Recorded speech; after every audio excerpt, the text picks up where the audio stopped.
Aujourd'hui, on termine une année incroyable. On a commencé avec des consultations citoyennes dans 30 pays et on termine aujourd'hui par confronter 48 idées de projets de recherche avec le travail des personnes de la Commission européenne qui écrivent le grand programme de recherche de la Commission. C'est donc le moment où on voit comment l'intérieur de la Commission accueille ce qui était produit par les citoyens. Toute démarche participative de ce type-là a de l'intérêt si, en fin de cycle, elle impacte la décision. C'est donc aujourd'hui qu'on vérifie si la décision va pouvoir être impactée par tout ce qu'on a fait.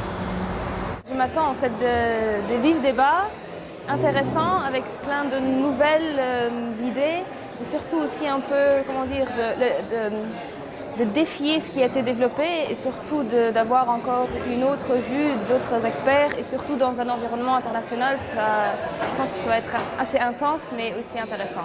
We are working on improving the topic, which was to work on the topic about technology related with well-being, so how technology can improve our well-being, our health, and what are the concerns related with technologies. Je dirais que les discussions ont démarré sur des sujets assez techniques, sur le détail de ce qui était discuté, sur l'expertise du transport et de la mobilité en l'occurrence pour notre sujet, et que progressivement on est monté en généralité vers les implications politiques que ça avait et les choix politiques que ça pouvait impliquer. And the second thing is about empowerment, because Empower is more than have access to digital tools.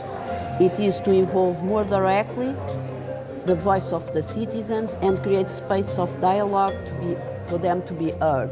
Je crois que Simulac est un bon exemple du fait que les services de la Commission, pour construire leur politique, vont au-devant des citoyens et les écoutent, organisent des processus participatifs pour savoir ce qu'ils pensent de tel ou tel sujet.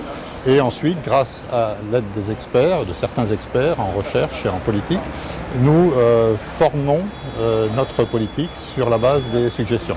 La manière dont on met en œuvre les projets de recherche dans le cadre d'Horizon 2020, environ 60%, 70% de nos projets sont labellisés, je ne sais pas comment dire, multi-acteurs. Ça veut dire que les propositions et la mise en œuvre des projets doivent se faire dans un processus de co-création et donc les scientifiques doivent travailler depuis le début du projet jusqu'à la fin du projet en contact avec les différentes parties prenantes qui ont un intérêt direct sur les projets. I think there's many uses of what has come out from the citizens with respect to influencing research and innovation policy, research and innovation topics. There's very many good ideas that I think can be capitalized on in different parts of the Commission.